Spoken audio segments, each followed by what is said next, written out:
Today, nearly all tension begins before anyone speaks back. The problem is not the words, and it is not the people. The problem is what happens when word meanings quietly move, but we keep speaking as if they haven't. And one of the quiet tensions of our time is not political, moral, or even cultural. It is linguistic.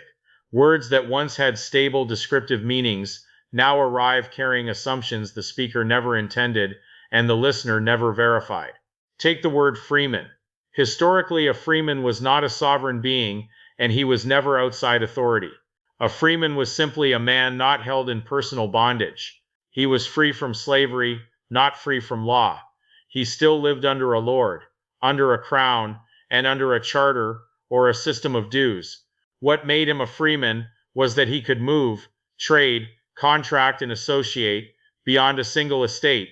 In plain terms, he was free to participate, not free from governance. That is the historical record. Nothing more, nothing less. But today that word often lands differently. Not because history changed, but because modern associations have narrowed how the word is heard. The same is true of the word gay. For centuries it meant cheerful, light, merry, bright in spirit or appearance. Poetry used it freely. Hymns sung it openly. Everyday speech understood it plainly. The word did not vanish, and its older meaning did not disappear. But one meaning became dominant in casual conversation, and dominance changes expectations. So now, when these words are spoken, listeners often hear affiliation before definition. That creates hesitation, as opposed to hostility. People pause, not because they hate, but because they do not want to be misunderstood. This is how speech becomes cautious, not by force or law, but by assumption. And this matters, because language exists to convey meaning, not to signal membership. No word is owned by a group. No definition is erased by time.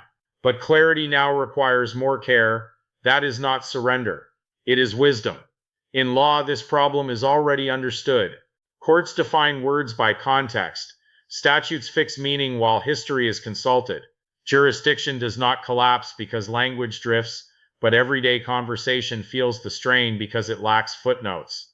So what we are experiencing is not censorship or not erasure. It is semantic friction. When words travel faster than understanding, silence feels safer than explanation. My aim here is simple: to restore calm to language, to separate history from assumption while speaking plainly, without offense, and without fear. Truth does not need decoration, and clarity does not need enemies. It only needs patience.